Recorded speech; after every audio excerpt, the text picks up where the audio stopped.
In 2021, Indian Motorcycle reimagined the iconic Indian Chief. Now, 3 renowned custom builders are showcasing the Indian Chief's virtually unlimited possibilities to make it your own.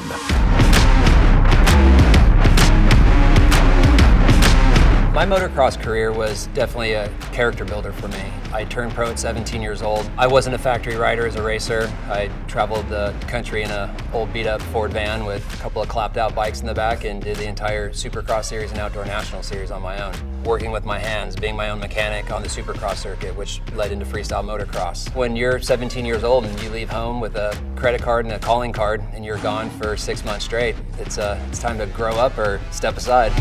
It was a kind of a strange time for motocross. NASCAR was bigger than life. Motocross was on the upswing, and a lot of team owners wanted that sort of NASCAR image. At the time, I had half-sleeve tattoos and had my hair colored a different color each week and rode for a baggy gear company, and I didn't really fit that model. My last year racing Supercross was '98. Made a few mains, was one of the top privateers that year. There was just no offers going into the next season. And kind of quietly, starting probably like '94, '95, motocross videos were getting popular. If I was on the road racing and there was an opportunity to go do a film shoot for Krusty or Triple X, we jumped on it, it was fun. Some small tours popped up and the early days of the freestyle circuit and contests popped up. I kind of just took it month to month and year to year. Here I am, 18, 19 years later and still kind of riding the wave. The inspiration behind my motorcycle builds come from my motocross world. This wasn't a big orchestrated plan for me to get into bike building. It was something that I stumbled into out of passion. I'm a tinkerer. If I'm not doing something with my hands, my brain is racing. I love performance. I love going fast, turning fast, braking hard. I don't sacrifice anything on my bikes that are going to jeopardize the handling of the bike, how it performs, or my safety.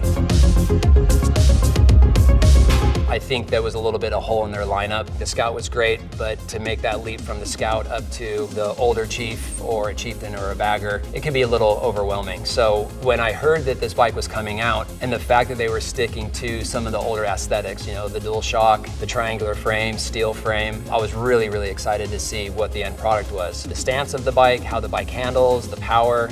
They were really, really creative on getting the traditional V-twin historical Indian fan, getting the newer accessories on the bike and how that bike runs. It's absolutely bananas. I mean, these bikes just really lend to customizing and making it your own.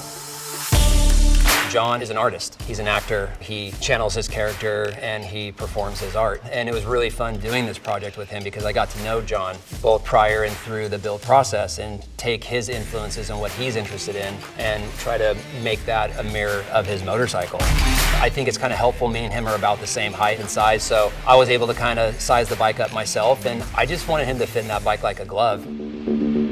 As far as my artistry goes, there's something to be said for sitting in my shop with the motorcycle on the lift over there, looking at it box stock and thinking, okay, what am I gonna do here? What's the end result? What's my vision? What do I wanna get out of this bike? How do I want the stance to be? Is it something that's gonna be built for the track, or is it gonna be something that's built for the long haul?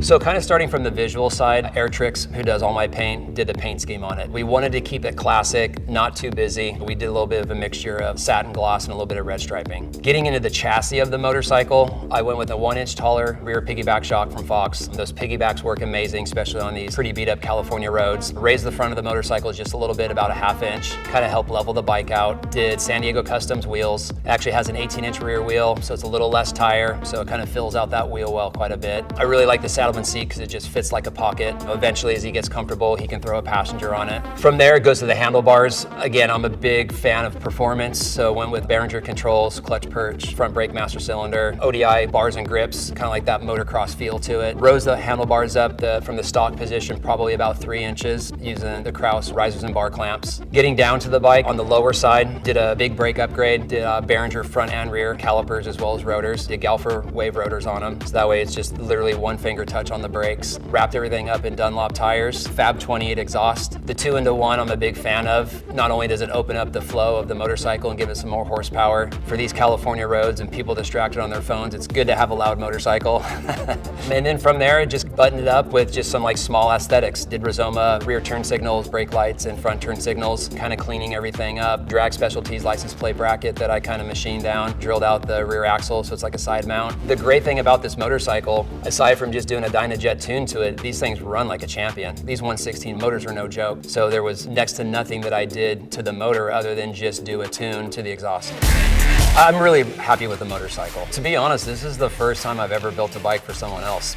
So it was definitely a little bit of a nail biter. I wanted the bike to handle well. I wanted him to be comfortable in the saddle. I wanted him just to be able to be at one with that motorcycle, shut his brain off and go for a ride and know that it's never gonna put him in an uncomfortable situation. I really feel that I've checked all those boxes with this bike. I think with the end result, both visually and how the bike stands and how it sits, I think I accomplished that.